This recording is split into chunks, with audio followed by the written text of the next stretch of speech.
don't scare easy. Growing up in the hills around Miller's Hollow, you learn not to jump at every shadow. But there's something I need to get off my chest, something that still makes my hands shake whenever I think about it. It happened last summer when I stayed with my friend Tyler at his grandfather's old hunting lodge deep in the Appalachian woods. No roads, no cell bars, no neighbors for miles, just woods so thick they could swallow the sun by noon. Tyler and I were both 19, and we'd been going to that place since we were little. We fished, camped, told ghost stories around a fire, but nothing ever fell off until this time. Maybe it was the silence. You don't notice how much you rely on the hum of town until it's gone. On the third day, Tyler brought up the old Ranger Tower past the ridge. You ever been to the fire tower above Smoke Point? He asked, chewing beef jerky like it was no big deal. I shook my head. Didn't know there was one. It's half buried in vines now, but the view's crazy. Want to hike up? I hesitated. I didn't like going too deep without a real trail. But boredom's dangerous out there, so I said yes. We left just before dusk. I packed a flashlight, a snack, my old pocket knife, and 2 water bottles. Tyler carried a small tent and a couple sleeping bags. The first mile was all right. The path followed an old creek bed, dried out from summer heat. But after that, the forest thickened like it didn't want us there. Branches hung lower, the ground got soft, and the air smelled wrong, like wet rope and rust. We passed a deer skull sitting on a rock, picked clean, not unusual in itself, except someone had tied string around its antlers like a weird crown. I laughed nervously. Tyler didn't. People around here believe in forest charms, he muttered. Keeps bad spirits out. Didn't know we were in ghost country. He didn't answer. By the time we saw the tower, the sun was almost gone. It stood crooked above the trees, metal rusted red like dried blood. A staircase spiraled up its side, parts of it missing. You sure it's safe? I asked. Nope, Tyler grinned. We climbed anyway. Some steps creaked so loud I thought they'd snap, but we made it. At the top was a small deck with a busted-up shelter. We laid out the bags, boiled some noodles, and watched the stars come out. I'll admit, for a moment, it was peaceful. Then we heard it. A crack, like a boot snapping a stick down below. Probably a deer, Tyler whispered. I nodded, but something fell off. No snorts, no scamper, just footsteps. Heavy, slow, one after another, circling the base. I turned off my light. Tyler did the same. We sat in silence, barely breathing. The steps stopped. Then, something scraped against the metal frame. Not climbing, just dragging around and around the base. Then we heard it. A whistle. Not like a song. Just one long, flat note. Then again, louder. I felt sick. Tyler mouthed, "Don't move." The whistling stopped. We waited. 10 minutes. Maybe more. When I finally looked again, the woods below were still. Quiet. But Tyler was gone. His bag lay flat. His flashlight was missing. I called his name, soft at first, then louder. Nothing. I leaned over the edge, shining my light. That's when I saw it. A person, or something that looked like one, standing by a tree, not moving, not looking up, just there. Then it tilted its head, slow and wrong, like its neck had no bones. I backed away. My heart pounded in my ears. I grabbed my knife without thinking. Then came Tyler's voice. "Grant, come down. I need help." But it sounded wrong. Too slow. Like someone was copying the words, but didn't know what they meant. I didn't move. Then it spoke again. Same voice. Same words. But no sound of breath. No fear. Just repeated lines. I knew then. That thing wasn't Tyler. A minute later, the real Tyler burst through the trees below. Flashlight shaking. Face pale. "Don't listen to it," he shouted. The figure jerked its head toward him, then vanished. Just gone. Tyler motioned for me to come down. "The stairs are busted," I shouted. "Use the side," he yelled.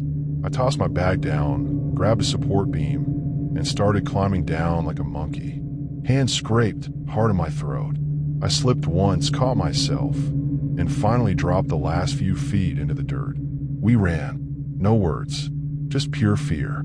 We didn't stop until we saw the glow of the cabin through the trees. Once we slammed the door and locked it, We collapsed onto the floor. Tyler looked at me, sweat dripping. "I want to pee." Something was by the tree line. "I thought it was you," until it smiled. Neither of us slept that night. The next morning, we packed up and left. Didn't say much. We never told his grandfather. He'd probably just say we spooked ourselves. Maybe we did, but I won't go back out there. Not past Miller's Hollow. Not near that tower. And if you ever hear someone in the woods calling your name, don't answer. I never meant to stay out there alone for so long. I was 26, burned out, and feeling like my whole life had slipped out from under me. My grandma had just passed, my job ended without notice, and the lease on my apartment was up in a week. I didn't want to be around people, so I took a backpack, a borrowed tent, and an old printed map, and drove toward the edge of the Blue Falls Range. I found a spot online, mentioned by some guy who posted about untouched trailheads where the birds still sing like they used to. That was enough for me. The area was deep into the hills, with a trail called Copper Ridge. No campsites, no gates, not even a sign. Just a rusted metal bar across the gravel, and trees so thick they swallowed the road behind me. I parked, stuffed my phone in the glove box, and locked the car. There was no signal anyway. The first few hours were calm. I walked under tree branches that made tunnels of shadow. The path was narrow but steady, and moss covered the rocks like soft green skin. Every so often, I'd hear something move in the brush, but it was always just a chipmunk or bird. By late afternoon, I had hiked about 6 miles. I found a patch of earth near a stream where I could pitch my tent. There were no signs of anyone else, just the sound of the water moving over rocks and the wind in the leaves. That night, I sat by the stream, cooked some noodles over my little stove, and watched the sky turn black. I read from a book I brought, zipped into my sleeping bag, and fell asleep with the hum of the forest all around me. The next morning, I decided to hike up a nearby ridge. The map showed a clearing at the top that was supposed to give a good view of the valley. I didn't want to carry my whole pack, so I left the tent and food behind. I just brought a water bottle, some crackers, and a map. To be safe, I tore an old blue bandana into strips and tied one to a branch every so often as I climbed. I didn't want to get lost. The trail up the ridge was steep and quiet. Not even birds chirped after a while. When I reached the top, I saw the trees open up.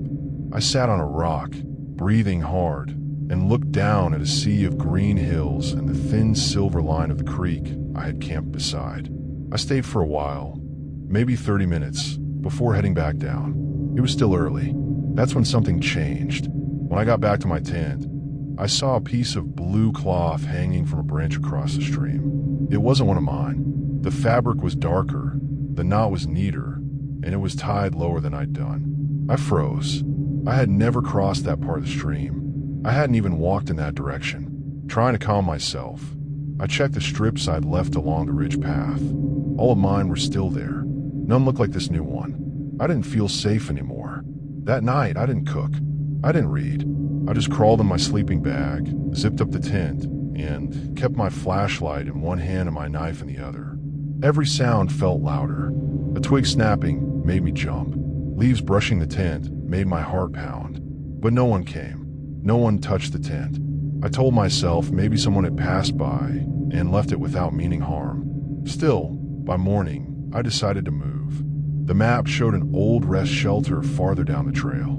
It was marked as damaged but standing. I figured it would have walls, maybe even a door. Better than just a flap of nylon between me and whatever, or whoever, was out there. I packed fast. I didn't eat. I just filled my bottle and started walking. After a while, the trail grew harder to follow. It dipped between trees and cut through tall brush. I didn't hear birds anymore, not even squirrels. The forest was too quiet, like something had pressed a pillow over its mouth.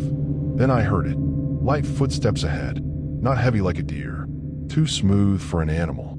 It sounded like someone trying not to be heard. I stopped and listened. "Hello." I called. Nothing. The path split up ahead. One trail climbed to the left, the other dipped low into the trees. I checked the map. The shelter should have been on the higher trail, but then I saw it. Another strip of blue cloth. Same knot as before. Same low branch. Not mine. It was up the left path. I turned and walked the opposite way. No more stopping. No more thinking. I walked until my legs burned and the sky started to gray. Then I saw it. The shelter looked more like a wooden box than a cabin. One wall had half fallen in. The door leaned sideways, barely on its hinges. But it was shelter, and there was a bolt on the inside. I stepped in and shut the door behind me. Inside, it was dark and dusty. The floor was mostly dirt. An old broom leaned in one corner. A tin cup was on a broken shelf. There were mouse droppings in the corner and the stale smell of smoke, but it was better than being out in the open. I lit a candle and sat with my back to the wall, my knife still in my hand. I didn't unpack. I didn't eat. I didn't sleep. Then, just past midnight, I heard it. 2 slow taps against the outside wall. Not branches. Not wind. Knuckles. I didn't move. I didn't breathe. Then came a slow creak at the door, like someone had pressed against it. Not opening it, just leaning in. Then silence. I waited. For hours. When the sky turned gray again, I opened the door and stepped out. No footprints. No broken branches. Just the quiet. I ran. Didn't stop to rest. Didn't even check the map. I ran all the way back to the car. When I got there, I sat on the ground beside it and just stared at the woods. Right before I pulled away, I saw something nailed to a tree. A square piece of wood with painted letters. I got out and walked over. The sign read, Copper Ridge Trail closed since 1997, unsafe conditions. Underneath, scratched into the wood in faint letters, people go missing. Stay out. I never told anyone in my family what happened. I just told them the trip helped me clear my head. But sometimes I think about that second strip of cloth, about the knocks on the wall, and about how quiet the woods became, like even the trees didn't want to give me away. It was the summer I turned 16, when everything at home started to feel too heavy. My little brothers were always crying, Mom was always tired, and my stepdad shouted more than he spoke. I needed space, just some quiet. That's when Mom suggested I spend a few weeks with Aunt May. She lived in a small house tucked deep in the Appalachian woods, about 3 hours from where we lived. I barely remembered her from when I was little, but I knew one thing. She didn't have internet, TV, or even a microwave. It sounded like a prison to some kids, but to me, it sounded peaceful. Aunt May met me at the old bus station with a big smile and a hug that smelled like soap and wood smoke. She wasn't a talker, and we drove mostly in silence. Her pickup rattled the whole way through winding forest roads that seemed to get darker the deeper we went. By the time we pulled into her driveway, the sun was barely hanging on. Her house was small, wooden, and tilted a little to the left. The screen door had a hole where bugs slipped in, and the porch had a swing that squeaked every time the wind touched it. House ain't much, she said, but it listens better than most people. I didn't know what she meant, so I just nodded. Inside, everything smelled like cinnamon and old books.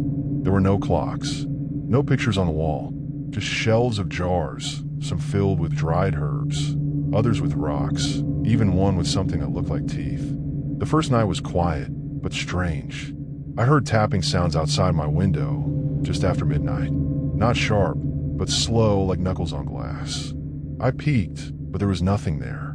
The woods were so dark, they looked like a wall. The next day, Aunt May handed me a thermos and pointed toward the trees. Go clear your head, she said. Just don't step over the stone ring. I paused. What stone ring? You'll know it when you see it, she said. Then she turned and went back inside. I wasn't planning to wander far, but the forest pulled me in. It was thick and cool, and the ground felt soft under my boots. I saw red birds, tiny frogs, and one big turtle sunbathing on a rock. I started to relax. About an hour later, I found it. It wasn't just a ring. It was a perfect circle made of gray stones, each one the size of my fist, all set in the dirt, like someone had placed them there carefully. Inside the circle was just bare ground. No grass, no sticks, not even bugs. Just dirt. It gave me a bad feeling, like I was looking at something meant to be left alone. I turned to walk away, but then I heard humming. It came from somewhere to the right, soft at first. A girl's voice, maybe 10 years old, humming a slow, sad tune. I spun around. Hello, No one answered. I should have run, but instead, I stepped closer. Right before my foot touched the first stone, a hand grabbed my wrist. Aunt May. She'd come out of nowhere. Her eyes were wide, her voice shaking. Don't. Step. Inside. I nodded fast. She let go, but kept looking at the circle like it might grow legs and walk away. Later that night, I asked her what it was. She didn't look at me, just stared into her tea. Folks used to call it the still place, she said. Things go quiet there. Even time. She sipped. Kids went missing back in the 40s. Last one was a boy named Dale. Left footprints into the ring. None coming out. I try to laugh it off. But you don't believe that, right? She didn't smile. No one's heard birds near that circle in 80 years. The next day, I stayed inside. Drew in my sketchbook. Helped me snap beans. Try not to think about Dale or the humming. But that night, I woke up cold. My window was open. I didn't remember opening it. Then I heard again, the humming. Closer now. I tiptoed to the window and looked out. There was a girl standing by the trees. Her hair was long and tangled. She wore an old dress, muddy at the bottom. Her face was turned away, but I could hear her humming like she didn't have a care in the world. Then she turned. Her face wasn't scary, just wrong. Her eyes didn't blink. Her mouth didn't move, even though the humming got louder. Then she raised her hand and pointed behind her, toward the woods. I slammed the window shut and backed away. The humming stopped. I didn't sleep again that night. The next morning, I told Aunt May everything. She didn't act surprised. Don't look when they point, she said. They can't come in unless you follow. That afternoon, I packed. Told her I'd had enough peace and quiet. She didn't stop me. As I stepped in her truck, she handed me something small and cold. It was a stone, round and smooth, with a symbol carved into it like two arrows crossing. For your pocket, she said, just in case. I didn't ask what it was for. Back home, everything was the same. Noise, stress, yelling. But I didn't mind it as much. I had my bed, my walls, my windows that stayed closed. Months went by. One night in early fall, I woke up to humming. I sat straight up. The window was wide open. There was no wind, just that same quiet tune, getting closer and closer. Then softly, a voice. Eli, come see. It's your turn now. I gripped the stone in my pocket and shut the window hard. I whispered Aunt May's words to myself over and over. They can't come in unless you follow. I never saw the girl again. But some nights, when the air gets still and the trees stop moving, I swear I can hear her, waiting. I used to walk the mountain paths behind Elk Grove by myself. Some folks in town thought it was odd, but for me, it was like stepping out of the world. No cars, no phone signals, no people trying to talk about nothing. Just birds, wind, and the sound of boots on dirt. That Sunday morning, I packed a sandwich, filled my bottle, and left early. The sun hadn't fully stretched over the ridge yet. The sky was soft orange, and mist clung to the low trees. I wasn't planning to go far, just past Tucker's Hollow, then loop back by the stream. I'd done that trail at least 20 times. I knew the bends like my own hands. But about a mile past the hollow, I noticed something that didn't belong. A pile of rocks. Not a natural one, either. This was stacked neat. 5 flat stones balanced like steps, each smaller than the last. Nothing else around. No marker. No old chimney ruins. Just that stack in the middle of the trail. I stood there staring, sandwich still in my hand, trying to figure out if I'd missed it before. I hadn't. I stepped around it carefully, kept walking, but something about that pile sat heavy in my chest. 10 minutes later, there was another one. Same height, same shape, but this one had something sticking out from under the bottom rock. An old, dirty shoelace. Looked like it had been buried and yanked out. I bent down to touch it, but a sudden breeze rushed over me, sharp like ice even though the air had been warm a second ago. I stepped back fast, stomach tightening. Don't be stupid, I told myself out loud, hoping my voice would make things feel normal again. But the woods didn't answer. No birds, no rustling, just the stillness. I pushed on. I figured I'd just go a little farther, then head back. But the trail started to change. It curved sharper, steeper, and unfamiliar trees appeared. Tall, bark twisted like rope, leaves a deeper green than the rest. Then I saw the cabin. It wasn't there last time. It shouldn't have been there. I would have remembered. It was low and squat, with blackened wood and a door barely hanging on one hinge. A rope swung from the porch post like someone used it to tie up a dog, or worse. I should have turned around, but I didn't. I walked up and pushed the door with the toe of my boot. It creaked open like it was waiting for me. Inside, it smelled like mold and dust. The floor was dirt, no furniture, but on the far wall, scratched deep into the wood, were tally marks. Hundreds of them, uneven and sharp. Some had names carved beside them. June, Myra, Tate, Cody. Then there was one with today's date carved in, fresh and flaking. I backed out quick. I didn't even shut the door. My boots crunched over dry leaves as I tried to get back to the trail, heart pounding in my ears. But the woods had changed again. The path was gone. The trees were too close now, branches hooked down like claws. I spun in a circle trying to find the sun, but the sky was hidden. I tried my GPS watch.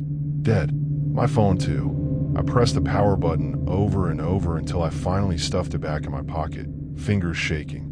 I picked a direction and walked fast, telling myself it had to lead somewhere.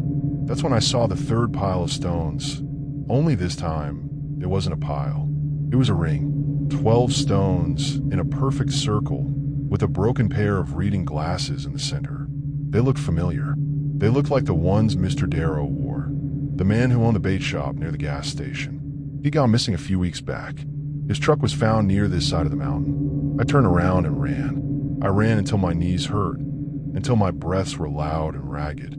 I didn't care which way I was going. I just wanted to be out.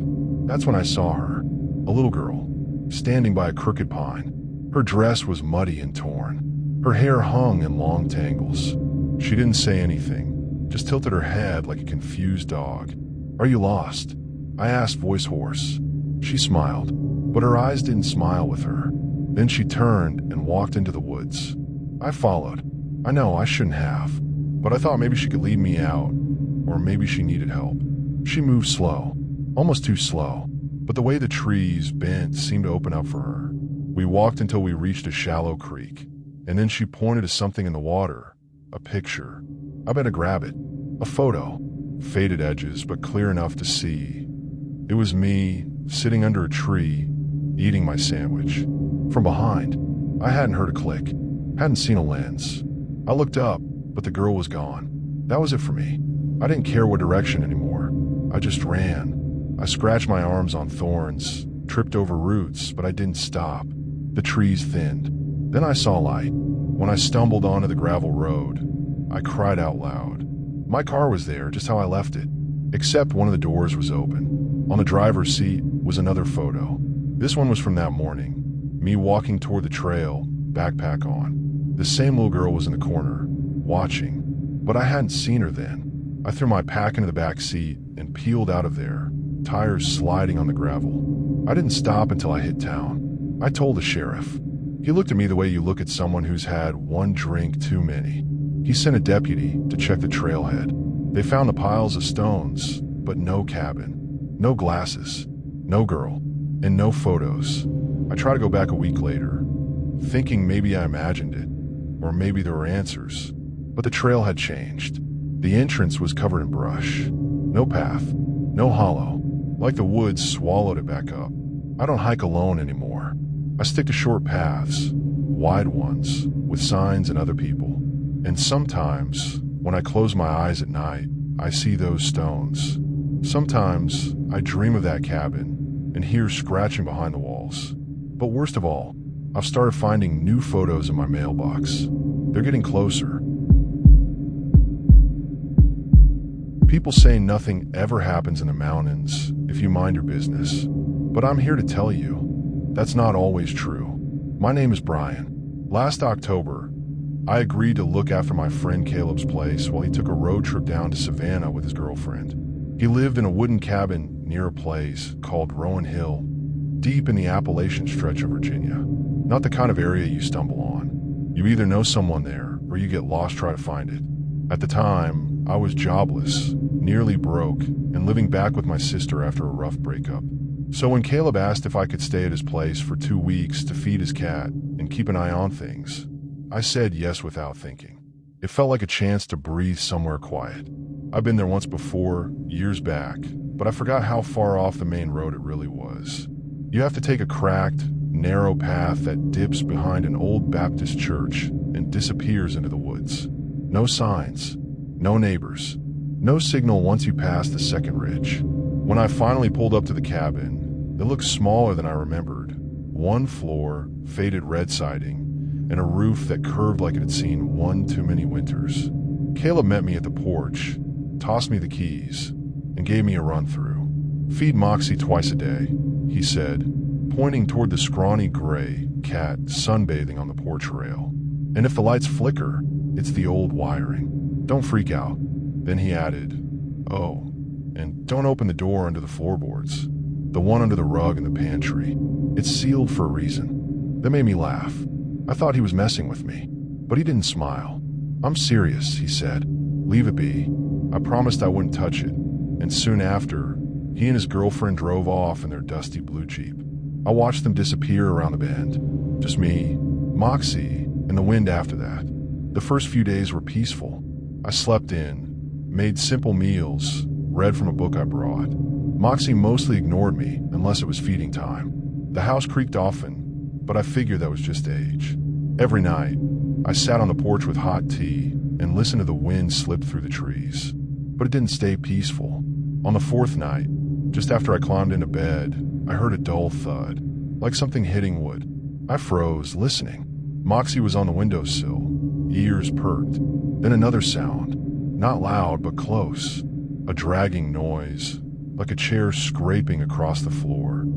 Only the chair in the kitchen hadn't moved. I got up, turned on the hall light, and slowly stepped toward the pantry. That's when I noticed the rug had shifted, just a little, enough to see the edge of a trapdoor poking out underneath. My chest tightened. I remember what Caleb said. "Don't open it." I should have left it right there, but I didn't. I knelt down, slid the rug aside, and stared at the old square door. It had a rusted metal handle and 4 thick bolts, like someone didn't want it being opened again. I gave a small tug, locked tight. The next morning, I texted Caleb. "Hey, do you really have something down there? Heard weird sounds last night." No response. That whole day, the air felt heavy, like the house was holding its breath. Even Moxie wouldn't go near the pantry anymore.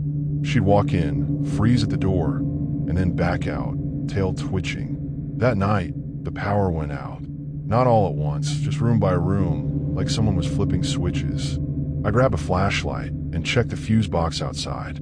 Nothing looked blown, but when I reset it, only the kitchen light came back on, and the pantry door was wide open. I hadn't touched it. I was sure of that. My stomach nodded. I stepped inside slowly, shining the light across the floor. The trapdoor was uncovered now, and all 4 bolts had been unlatched.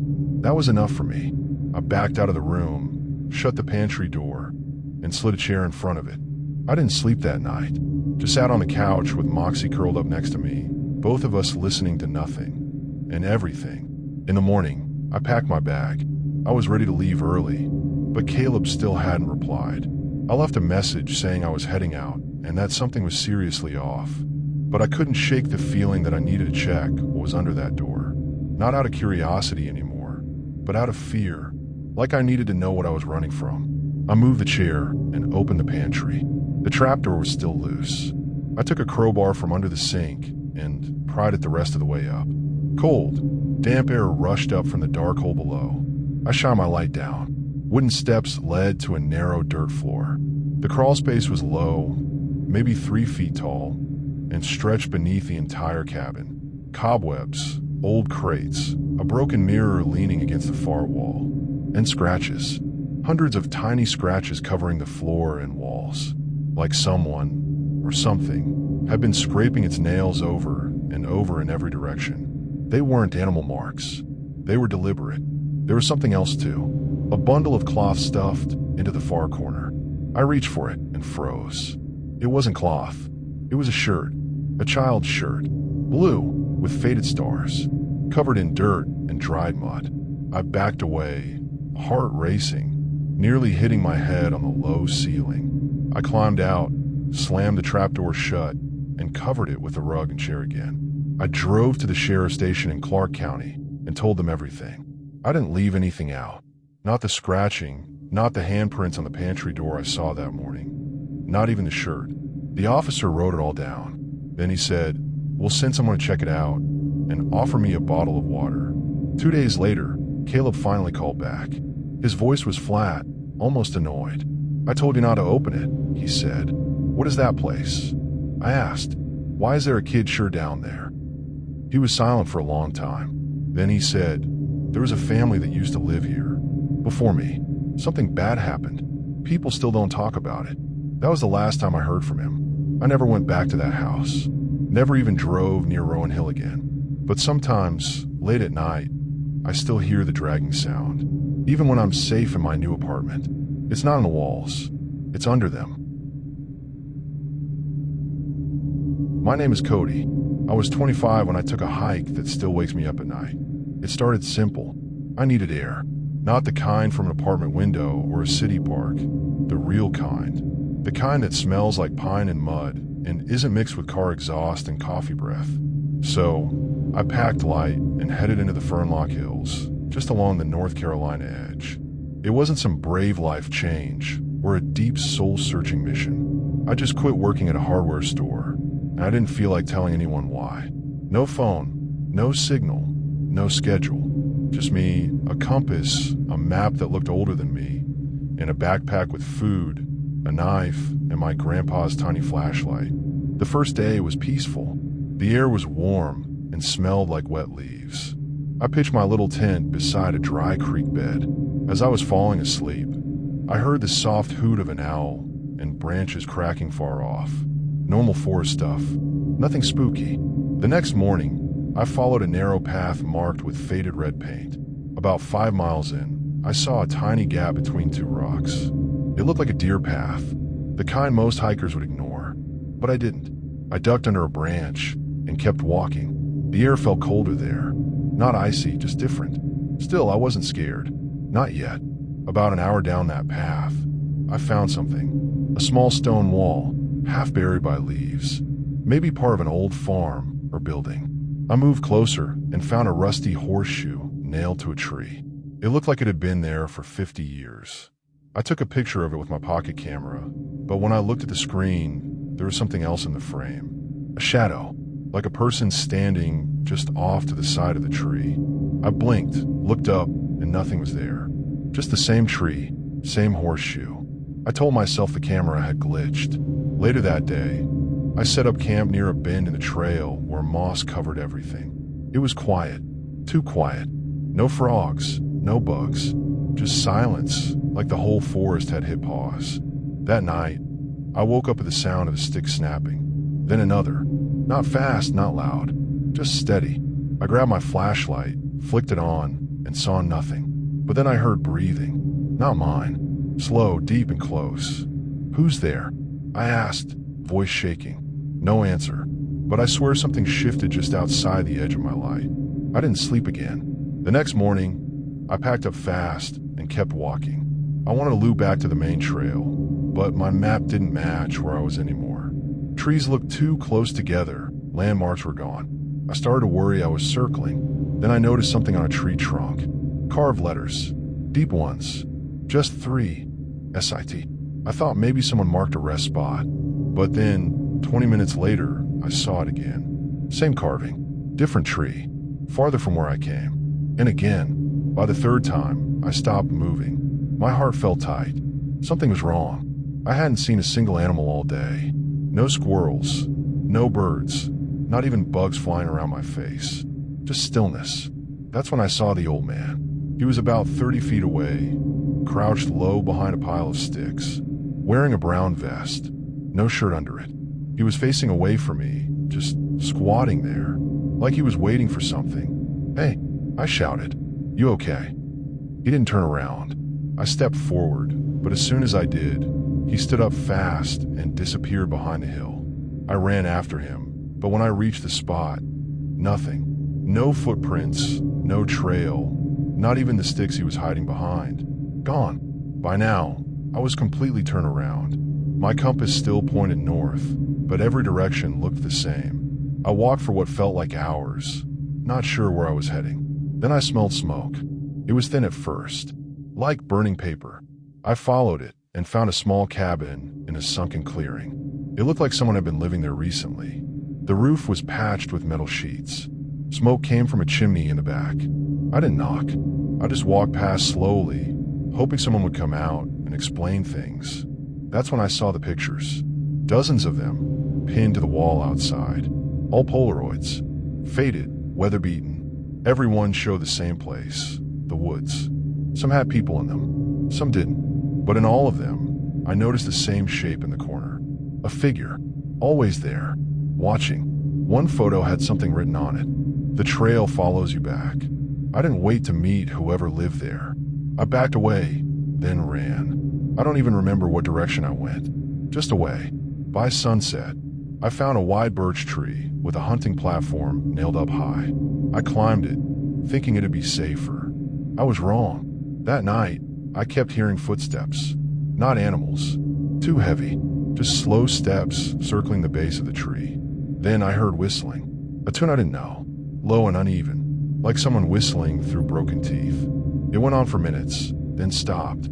Then a whisper. Cody, my name. I gripped the flashlight like a weapon and didn't blink. Whoever was down there, they never climbed up. But I didn't sleep. Not 1 second. When the sun came up, I climbed down fast and limped through the trees. I had no food left. I was shaking from cold and fear. That afternoon, I stumbled onto a gravel path and saw a parked truck with a fishing rack on top. I waved like crazy until the man inside noticed me. He jumped out, asked what happened. I didn't answer. I just cried. I never told him about the cabin, or the man behind the tree, or the photo that had my name on it. I still have that map I took with me. But now, there's a spot near the middle I blacked out with ink. I don't go near Fernlock anymore. And if you ever find yourself walking near the hills, and you see a tree marked as please, keep going. My Uncle Henry used to say that not all dead things stay buried. I thought he was just trying to scare me when I was a kid, but now, I'm not so sure. It started last fall, when I stumbled on an old blog while looking up ghost towns near the Appalachian Trail. The page had only one post. No title, no pictures, just a story about a sealed-off tunnel near Lockwood Hill, not far from the Kentucky-Virginia border. The writer said they'd found it while hunting mushrooms, and what they described sounded more like a bad dream than something real. But what stuck with me was one line near the end. It said, "If you hear knocking, turn back. That means it knows you're there." I don't know why that line got under my skin, but I couldn't stop thinking about it. I saved the page and even printed it out. A few days later, I mentioned it to my friend Jess.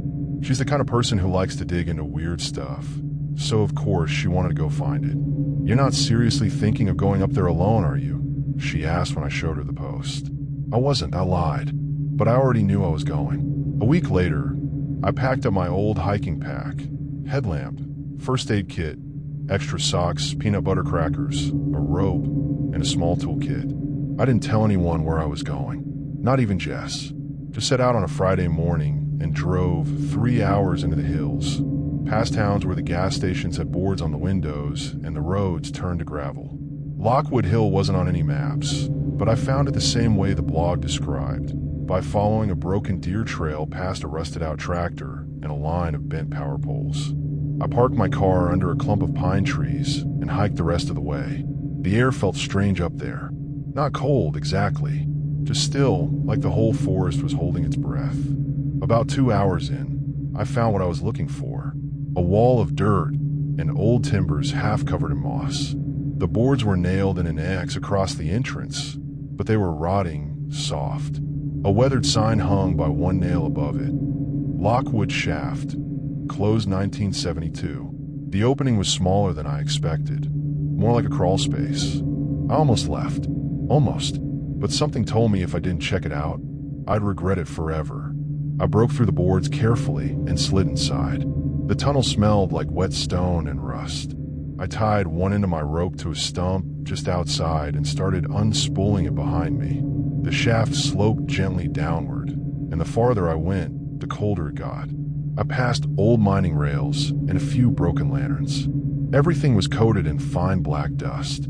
After maybe 15 minutes, I reached a junction, 3 tunnels branching in different directions. I turned right, figuring I'd loop around. That's when I heard it. Knock. Just once. Soft, like someone tapping a knuckle against wood. I stopped, held my breath, listened.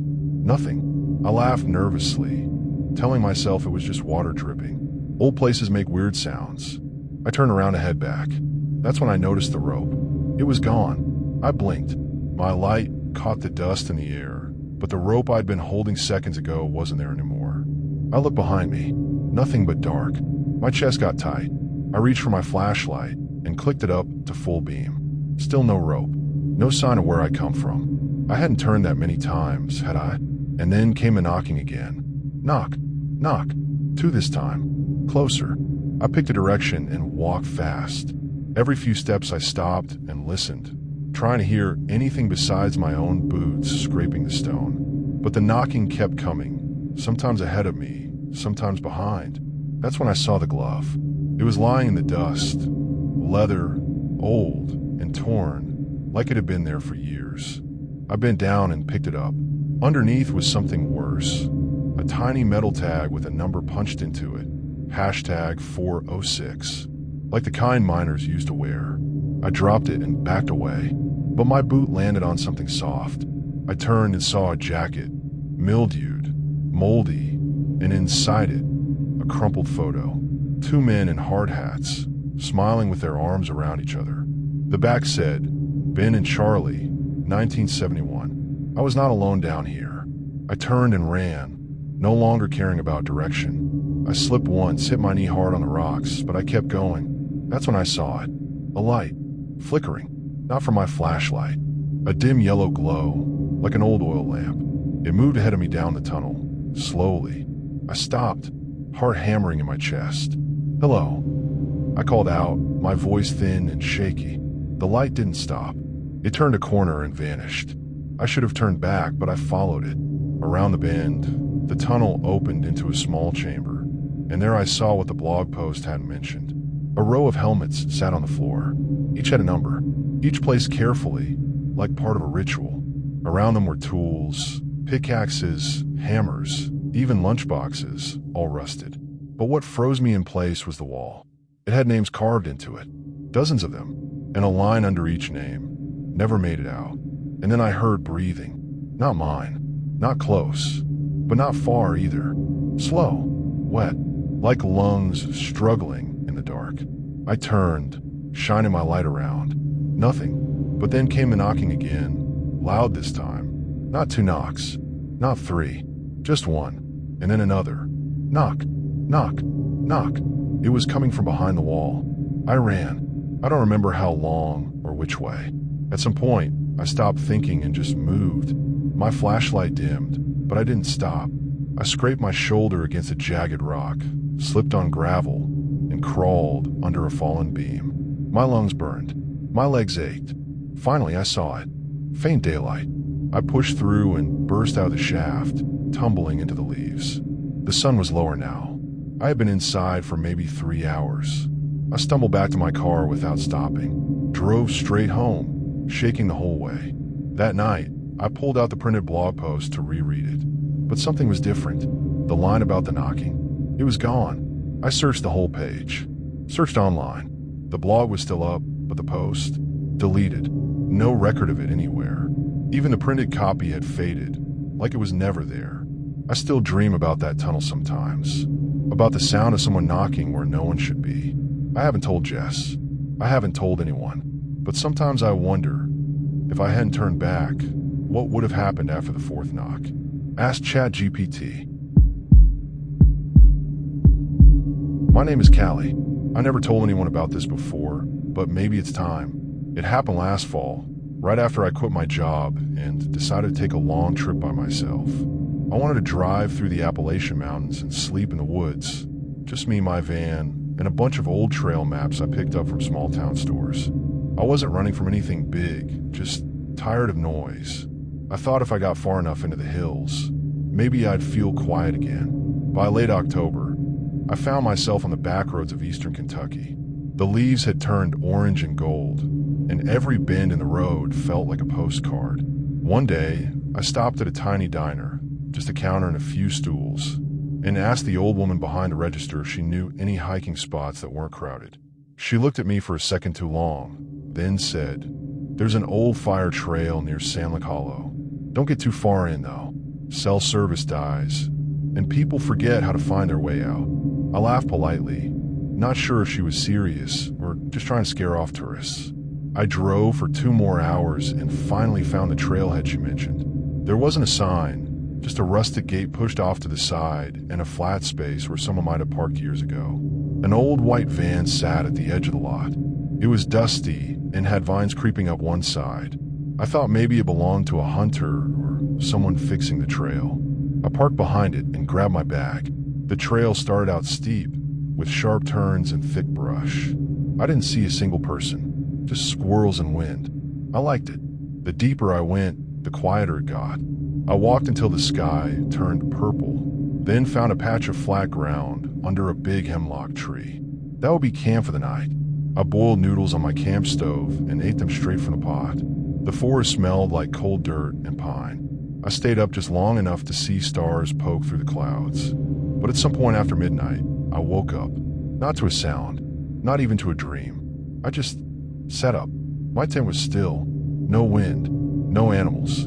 Then I heard it, a soft step on dry leaves. Then another.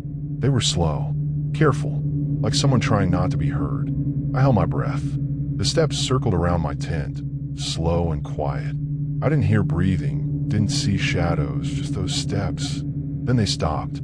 I waited, what felt like an hour, before unzipping the tent, just a crack. Nothing, but I knew someone had been there. In the morning, I packed quickly and hiked back to my van. The white van was still there, but now it looked different. The passenger door was wide open. I stopped. There were no footprints, no new tire tracks, no sign of anyone around. I walked a little closer. The inside was empty. No bags, no food, no tools. Just an old blanket wadded up in the corner. And on the dusty back window, someone had drawn a handprint. Small like a kid's, but stretched too long, like they had dragged their fingers down the glass. I felt a cold wave crawl on my neck. I backed away and got into my van. I didn't care if I had to drive all night. I started the engine and didn't look back. I drove until I reached a little town called Bitter Creek. Just a gas station, a church, and a cheap motel. I paid in cash, used a fake name, and locked myself in the room. I didn't sleep. Around 3 a.m., I heard it again. Not outside this time. Inside the motel. Slow steps in the hallway. Not loud, but heavy, like boots soaked in water. I tiptoed to the door and looked through the peephole. A man stood at the end of the hallway, facing the wall, not moving, not even blinking. His clothes looked wet, mud up to his knees. His head leaned just a little to one side. I didn't breathe. Then, after what felt like forever, he turned and walked away. No noise, just disappeared around the corner.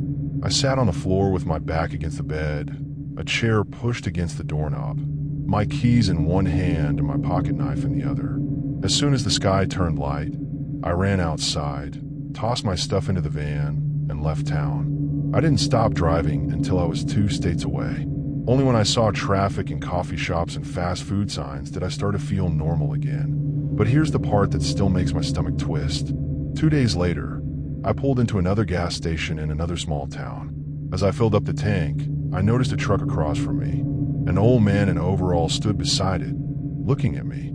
He smiled. Not friendly, not mean, just knowing. "You go out near Sandlick?" He asked, like it wasn't really a question. I paused. "Yeah, how'd you know?" He pointed to the back of my van. There, drawn in the dust on the window, was a fresh handprint. 5 long fingers. Too long, and no one had touched the van but me. My name is Calvin, and I need to tell you something I still don't fully understand. I was 27 when it happened, old enough to know better, but young enough to ignore my gut. It started because I was tired of the noise. Phones buzzing, traffic, fake smiles. I wanted quiet, something real. So I picked a stretch of the Appalachian Mountains in eastern Tennessee, not the tourist paths. I found an old trail near a place called Millen Ridge. It wasn't on most maps. That's what I liked about it. I planned to be out for 5 days. I brought everything: tent, matches, freeze-dried meals, and a small camping stove. I didn't tell anyone exactly where I was going. Just left a note for my roommate that I'd be off the grid for a bit. I didn't think it was a big deal. The first 2 days were quiet. I walked through endless trees. Birds chirped. Wind moved through the leaves. I even saw a couple of wild turkeys. The air felt cleaner out there, and my head finally stopped buzzing. By the third night, I set up my tent near a rocky ledge. It had a view of the valley, and I thought it'd be peaceful. That's when I saw it. A red bandana tied to a tree branch about 10 feet from my tent. I didn't put it there. At first, I thought maybe a hiker had lost it, but something about it felt strange. The knot was perfect, tied with care. The cloth didn't look worn. It looked freshly folded. I looked around, didn't see anyone, and figured maybe it was nothing. That night, I had trouble sleeping. Every twig snap outside made me freeze. Around 2 a.m., I heard what sounded like soft humming. Not singing, just low, steady humming, almost like someone trying to calm themselves. I sat up, held my flashlight, but I didn't turn it on. Then the humming stopped. I waited, listened. Nothing. The next morning, the bandana was gone, but something else was in its place. Someone had placed 3 small stones in a triangle right outside the tent. I hadn't done that. I wanted to pack up and leave right away, but the trail back was long, and I convinced myself it was probably a prank. Maybe someone else was camping nearby and trying to mess with me. I walked fast that day, following a shortcut trail I had marked on my paper map. It was supposed to cut through a place called Tiller's Hollow. I hadn't been there before. It was steep and quiet, too quiet. Even the birds were gone. As I walked, I started to smell something off, like metal and rotting apples. It came and went with the breeze. I thought maybe an animal had died nearby. I didn't stop to check. That night, I camped in a small clearing, far from any ridge or trail. I didn't want to be seen. I skipped dinner and stayed in the tent with my pocket knife in hand. Around midnight, I heard soft crunching in the leaves, one slow step at a time. Not a deer, not a raccoon. It was too slow, too careful. I held my breath. Then came a sound I'll never forget. A quiet knock, like someone tapping a stick on the side of the tent. Just once. Then silence. No footsteps walking away. No leaves moving. Just gone. I didn't sleep at all. When the sun finally came up, I opened the tent and found something new. The red bandana, folded neatly, placed right on top of my boots. That was it. I was done. I didn't eat. I didn't change clothes. I just started walking. The shortcut trail took me through more of Tiller's Hollow. That's when I saw an old wooden shack up on a hill. It looked empty, roof half fallen in, windows broken. I thought maybe I could hide there, just for a few minutes, get my head straight. Inside the shack were dozens of carvings on the walls. Names, dates. Most were old, like from the 1970s and 80s. Some had strange symbols next to them, triangles, spirals, arrows. But one name stopped me cold. Calvin, August 14th. That was my name, and the date carved under it was today's date. There was space beneath it, like a blank waiting to be filled in. I left the shack without looking back. I didn't run. I didn't scream. I just walked, fast and steady, until I heard cars in the distance. Eventually, I found a dirt road and flagged down an old truck. The driver didn't ask many questions. I must have looked like I hadn't slept in a week. When I got home, I threw my gear in the dumpster. I moved apartments the next month. I don't camp anymore. I don't hike. I don't even walk through wooded parks. But sometimes, when I wake up in the middle of the night, I swear I hear it again. That low humming. And once, I found a red bandana on my front steps.